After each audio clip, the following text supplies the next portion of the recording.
Ladies and gentlemen and ladies, welcome to another frantic edition of Oilers Fan Reaction. My name is Matt for Oilers Fan Reaction. Great talk for Oilers fans. Now, show of hands. How many of you guys actually thought, for even a millisecond, the Oilers are going to match those offers? There's a lot of you hands up. Not this guy. No, sir. Why? Why did I think the Oilers were not going to sign? We're not going to match the offer sheet, even though they traded CC away. Smart organizational move. Even though they gave up some collateral to make room work. Smart organizational move. Because the moves they made in the offseason, acquiring Skinner, acquiring Arvidsson, keeping Perry, keeping Brown, trading for Pods. Yes, I'm still going to call him Pods until I learn to pronounce his name properly. It might take half a year. Getting those players at forwards made Holloway expendable. Why do you think the Oilers weren't so quick to sign that dotted line? And this isn't a jump on the train. Once an Oiler, always an Oiler. I will always say that Holloway will be missed for the little time that he did play when he was healthy.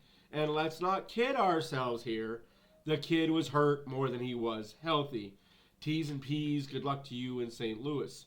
Armstrong, I really hope you know what you're doing. If not, you will have a fan base, ready with pitchforks for your head. Again, I've been reading a lot about social media, reading a lot on it. Oh, Oilers made the dumbest mistake ever, letting Broberg go. Why? He's got 10 NHL games.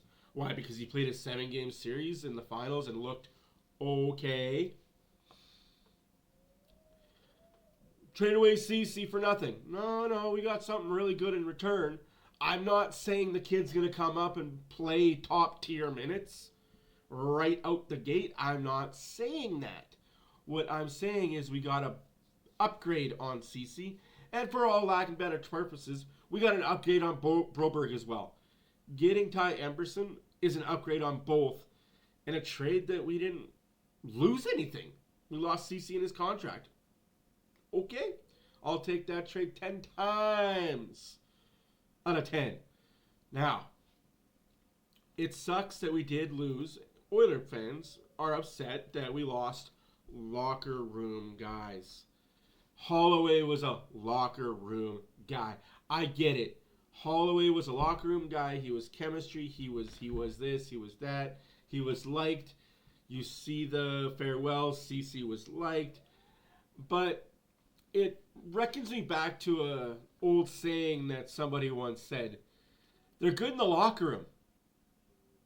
That's why they're on the team. They're good in the locker room. Good. Keep them in the locker room. I don't care how good you are in that locker room. If you can't produce on the ice where we need you, stay in the locker room. Be a cheerleader. Be a water boy. Be a gopher. Be a laundry room attendant. Be a staff member. You're good in the locker room. Well, that's about as good as you are. Go kick rocks in the locker room then. Now, I'm going to go through the depth chart as you see behind me just here. That left wing depth chart, not looking so good. We have Skinner, Kane as left wingers. Their only two bona fide left wingers are Skinner, Kane on our team. And Kane, by all intents and purposes from what I'm hearing, will start the year on LTIR. We'll have a 5 to 6 month recovery after surgery. We'll see you in May. He'll be out till playoffs, guys. It is what it is. Hamlin, Kajula, and Yarventi are the AHL left wingers. As you see here, a whole list of centermen that we have. McDavid, Draisaitl, Hopkins, Henrique, Derek Ryan, Matthias Janmark, Lavoie, Savoy, Philippe, Berglund, Gerby, Pedersen. And if you look over here, a little bit over here, we got the right wingers. Hyman, Arvidsson, Brown, Perry, Pods. And in the AHL, we got Petrov, Stonehouse, and Steffen. Now, I don't know. That I'll bring up the website and we'll talk about that a little bit because that's what we do.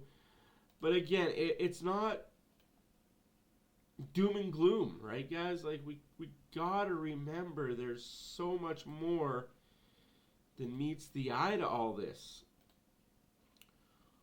Bunch of us are upset right now. Why didn't the Oilers retain? Why didn't the Oilers match? Why did the Blues think they could get 2 free players? Doesn't always work that way, right? So, again, we're going to go over the depth chart here for the Oilers. Hopkins, he's a center, but he's playing left wing. He's making 5.1. McDavid's making 12. Hyman's making 5.5. Jeff Skinner's making 3. Draisaitl's making 8.5. Arvidsson's making 4. Janmark's making 1.5. Henrique's making 3. Brown 1. Pods 1. Derek Ryan 900. Corey Perry 1.5. Kane at 5.12 is going to be on LTIR to start the year. Now, this is where it gets dicey for everybody, and I'm going to tell you why you shouldn't be concerned. You got your first pair in Ekholm and Bouchard. Bonafide, solidified, be that as it may. And now people are like, well, who's going to play with Darnell Nurse? Who's going to be the CC for Nurse? Kulak. Kulak will be Nurse and Kulak. Now, why Nurse and Kulak? He's older. Kulak is older.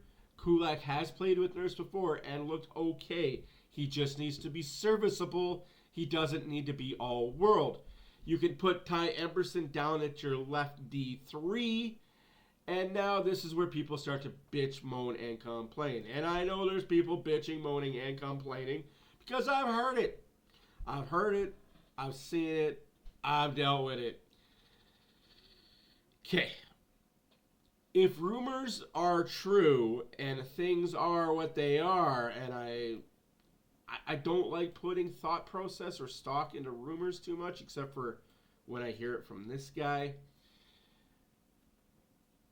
One of 3 people could be coming to Edmonton. 1 of 3. Option A. Tyson Barrie. Hear me out. Tyson Barrie at a league minimum on your third line, right wing. Right D, sorry. So now you got Emberson with Barrie. And Barrie could obviously move up with Nurse if need be, or move back with Kulak. You can put Barrie wherever you want. Option D. And I'm not a fan of this option, but it is an option. Bringing back Justin Schultz. I don't like that option because I'm not a fan of Justin Schultz. I don't like Justin Schultz's game unless he's mature to the point where he knows how to play defense more than the offense and he's figured that part out. Then okay, the third pairing with Emberson would work because Emberson will be the big Desharnais shutdown guy. You put Schultz with him. Schultz can be the renegade. You've got help back there. Just like on the first pair, you've got Bouchard running, gunning. You've got Ekholm stability back there. You've got Nurse on the second line doing what Nurse does. You've got Kulak to help back there. Now, option 3, and it's one that I've been mulling over for the last couple days as I've been told that this is actually heating up. And the price tag ain't that bad. Excuse my English. I know it is scutterfied. Rasmus Andersson from the Calgary Flames. Don't bring your pitchforks out yet, folks. Rasmus Andersson is a serviceable top 4, not a bottom 6. He's a top 4. He's a good defenseman. He's a good stay-at-home defenseman that has a shot, that does play power play, does kill, can play with Nurse. Now, what is the asking price for Andersson? You may ask, and you may be inquiring. Well, I don't know that it's much more than a prospect, a pick or two, couple of prospects and a couple of picks. Honestly, if the Oilers were to make that deal, obviously the Flames would have to retain a chunk load of salary. But it's an option. So those are 3 serviceable options for CC. 3 serviceable options for the final pair. You could have Barrie. You can get Schultz. You can get Anderson. Or just for the shites and giggles, because hey, we like doing shites and giggles. Yes, I'm working on the swearing, folks. I'm working on it. You can promote within your organization. We've got Boakey that could come up. I don't want Boakey up right away. I'm just saying he could come up. The guy that I want everybody to keep an eye on, Noel Heffenmeyer. Yes, keep an eye on Noel Heffenmeyer for the purpose of this. We've got a lot of Helen Roy agents. Wow. So, if you don't know who Noel Heffenmeyer is, he is an AHL defenseman right now. He played with Bakersfield last year for a little bit. He was also with the OHL in 2018 to 2020-21. His stats may not be good. Let's...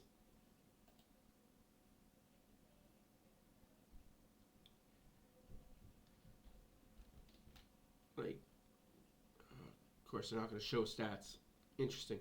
It is what it is. His stats are what they are for the AHL. They're AHL stats.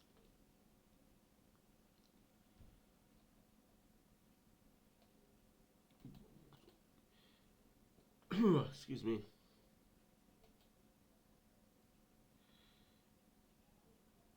Of course, Puck Media. Thank you, Puck Media, for doing this. You guys are awesome. So again, he's an AHL guy. He's serviceable if need be. If need be, he's a serviceable defenseman. Noel Heffenmeyer could come up, fill that third line pair. Worst case scenario, we go back to 11-7. I know you guys really hate that 11-7, 11 forwards, 7 defensemen, but it's got to be done by committee.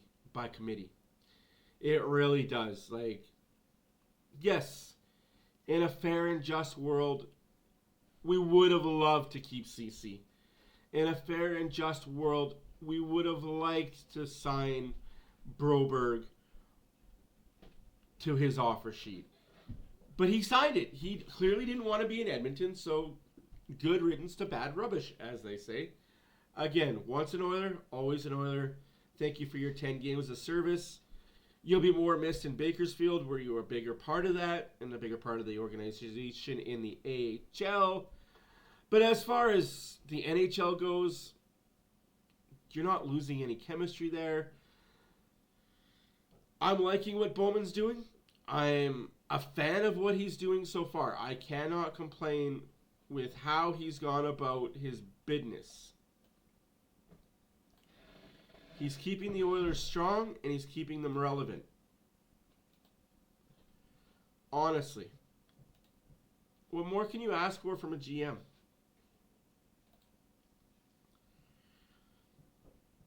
What more can you ask for from a GM? Like, don't sell the farm. Don't overpay. Don't panic.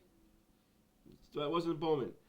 5 years ago, let's move past the pity party of losing these two guys.